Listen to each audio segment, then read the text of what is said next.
중국 데일리 뉴스 시작하겠습니다. 오늘 살펴볼 내용은 중국 전기차 시장 세계 최대 될 것, 중국 키덜트 성지 판마트, 홍콩 상장 상해 선전증권거래소 상장 폐지 관련 새로운 규정 발표 3가지 뉴스입니다. 첫 번째, 중국 전기차 뉴스 시작하겠습니다. 중국은 올해 말 세계에서 가장 큰 자동차 국가 중 하나가 될 것이다. 12월 13일 상하이에서 열린 신에너지 스마트 자동차 에코 서밋 포럼에서 중국 자동차 산업협회의 상임 부회장 겸 사무총장인 푸빙펑은 지금까지 중국 자동차 보유량이 2억 7,500만 대에 달하며 이는 미국과 비슷한 수준이라고 말했습니다. 새로운 에너지 자동차 산업 개발 계획 2021-2025년에 따라 중국의 신에너지 자동차는 자동차 산업의 발전에 중요한 원동력이 될 것입니다. 계획에 따르면 2025년 신에너지 자동차 판매량은 전체 자동차 판매량의 20%를 차지할 것입니다. 중국 국내 자동차 판매량이 3천만 대면 2025년 신에너지 자동차 판매량이 500만 대에 이를 것으로 예상됩니다.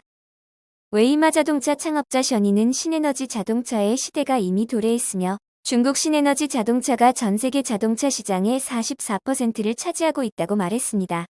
중국 자동차 공업협회에 따르면 2020년 1월부터 11월 자동차 판매량은 2,247만 대로 전년 동기 대비 2.9% 감소했습니다. 동기간 신에너지 자동차 판매량은 110만 9천 대로 전년 대비 3.9% 증가했습니다. 승용차 시장 정보협회의 데이터에 따르면 11월 승용차 시장의 소매 판매량은 전년 동기 대비 8% 증가한 208만 대를 기록했으며 이는 5개월 연속 약 8%의 성장률을 기록한 수치입니다.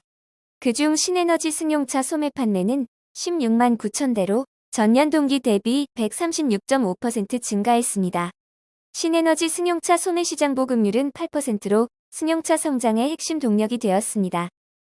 푸빙펑은 신에너지 자동차 보조금 및 세금 면제 정책의 2년 연장과 같은 정책 외에도 신에너지 차량의 성장은 시장의 인식에서 기인한다고 말했습니다. 신에너지 자동차가 다양하게 출시될수록 소비자는 더 많은 선택권이 있기 때문입니다. 셔니는 신에너지 자동차 판매가 증가한 것은 계획의 도입과 함께 충전소에 대해 걱정하는 소비자가 줄어들었기 때문이라고 합니다. 두 번째 뉴스입니다.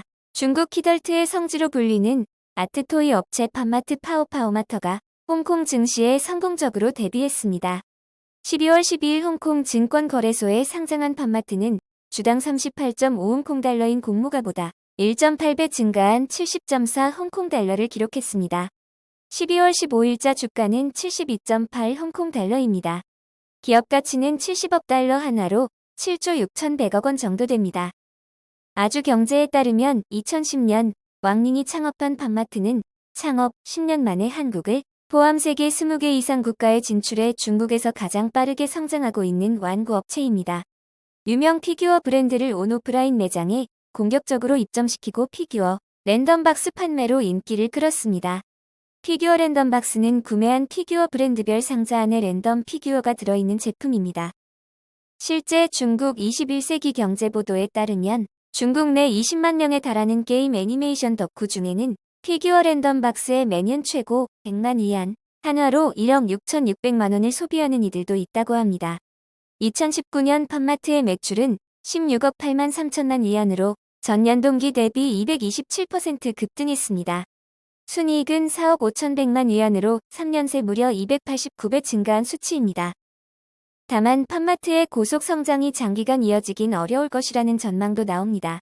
입점된 제품 브랜드 인기가 매출에 미치는 영향이 크기 때문인데요. 판마트에는 올해 상반기 기준 자체 피규어 브랜드 12개와 단독 입점 브랜드 25개를 포함해 총 93개 브랜드가 있습니다. 그런데 각 브랜드 경쟁력에 따라 수익이 큰 차이를 보일 수 있다는 게 전문가들의 의견입니다. 판마트의 빠른 성장을 주도한 건 자체 브랜드 몰리 때문인데요. 2017년 판마트 전체 매출에서 89.4%의 점유율을 차지했습니다. 하지만 최근 몰리의 매출 기여도가 큰 폭으로 감소하여 올해 상반기 16.3% 비중을 기록했습니다. 매장 확대와 온라인 판매 채널 증가로 전체 매출은 계속 증가했지만 장기적으로 판마트의 킬러 콘텐츠가 반드시 필요한 것 같습니다. 세 번째 뉴스입니다. 상하이 선전거래소의 상장 폐지에 대한 새로운 규칙이 개정되었습니다. 12월 14일 저녁 상하이 선전거래소는 상하이 및 선전증권거래소의 주식 상장 폐지에 관한 새로운 규칙을 개정하고 공개 의견을 모색했습니다. 그렇다면 상장 폐지에 대한 새로운 규정은 이전과 어떻게 다를까요? 금융상장 폐지 지표에서 순이익이 마이너스이고 영업이익이 1,000만 달러 미만인 지표를 폐지했습니다. 대신 비영업성 이익을 제거한 순이익 마이너스 영업이익은 1억 위안 미만인 재무지표를 추가했습니다.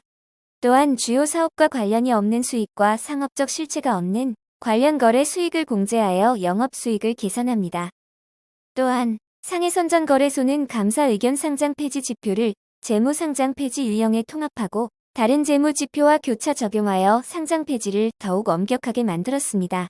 개정에 대해 우한과학기술대학교 금융증권연구소장 동덩씨는 이 새로운 상장 폐지 제도는 페이퍼 컴퍼니 회사 및 좀비 기업을 시장에서 몰아내는 것을 주요 목표로 하고 있다고 말했습니다. 특히 상하이 선전거래소는 위험경고 주식과 상장 폐지 주식을 포함한 위험경고 보드를 설치하여 위험경고 주식에 대한 또 다른 공개 보드를 제공할 예정입니다. 새로운 규칙에 따라 중국 상장 기업들에 대한 지속적인 수익성과 성장성에 대한 평가가 더욱 엄격해질 것이며 특히 연속 적자 기업의 경우 상장 폐지에 대한 압력이 더 커질 것으로 생각됩니다. 오늘 중국 데일리 뉴스는 여기까지입니다. 구독과 좋아요 부탁드립니다. 감사합니다.